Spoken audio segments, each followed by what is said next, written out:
મહારાષ્ટ્રમાં ચૂંટણી પહેલા થશે મોટા ઉલટફેર. દિગ્ગજ નેતાએ કહ્યું, અમારા સંપર્કમાં ઘણા નેતા છે. મહારાષ્ટ્રમાં હાલ જાણે પક્ષ પલટાની લહેર ચાલી રહી છે. અમુક નેતા ઘર વાપસી કરે છે તો અમુક એવા નેતા પણ છે જે ચૂંટણીમાં વધુ સારી સંભાવનાના ધ્યાને લઈને પક્ષ પલટો કરી રહ્યા છે. એકનાથ ખડસેના નિવેદનને લઈને શિવસેના યુબીટીના સાંસદ સંજય રાઉતે મોટો દાવો કર્યો છે. રાઉતે કહ્યું કે મહાવિકાસ અઘાડીના સંપર્કમાં ઘણા નેતા છે. મહાયુતિ એટલે કે ભાજપ, શિવસેના, એનસીપીના અનેક અગ્રણીય નેતાઓ એમવીએમાં સામેલ થશે. એકનાથ ખડસેના નિવેદન પરથી લાગી રહ્યું છે કે તેઓ ભાજપથી નારાજ છે અને સંભવત તે શરદ પવારના જૂથમાં વાપસી કરી શકે છે. સંજય રાઉતે મીડિયા સાથે વાતચીતમાં કહ્યું કે અમારા સંપર્કમાં પણ ઘણા નેતા છે જેની જલ્દી તમને ખબર પડી જશે કે મહાવિકાસ અઘાડીમાં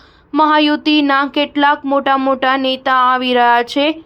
એકનાથ ખડસેએ ભાજપમાં વાપસી કરી હતી, પરંતુ તેઓએ આરોપ લગાવ્યો છે કે અમુક લોકોના વિરોધના કારણે ભાજપમાં તેમના આવવાની ઔપચારિક જાહેરાત કરાઈ નથી. તેઓ આ વાતથી ખૂબ નારાજ છે. હું હજુ પણ શરદ પવારના નેતૃત્વવાળી પાર્ટીનો સભ્ય છું અને તેનો ધારાસભ્ય પણ છું. મારા રાજીનામાનો સ્વીકાર નથી કરાયો. હું થોડા દિવસ રાહ જોઈશ અને પછી કોઈ નિર્ણય લઈશ. ચૂંટણી પહેલા મહાયુતિના પક્ષના નેતાઓ રાજીનામું આપી રહ્યા છે. ભાજપ નેતા અને પૂર્વ મંત્રી સૂર્યકાંત પાટીલ અને માધવરાય કિન્હાલકર શરદ પવારના જૂથમાં જોડાઈ ગયા છે. વળી સોલાપુરથી વસંત દેશમુખે શરદ પવારની પાર્ટીમાં સામેલ થવાની જાહેરાત કરી દીધી છે.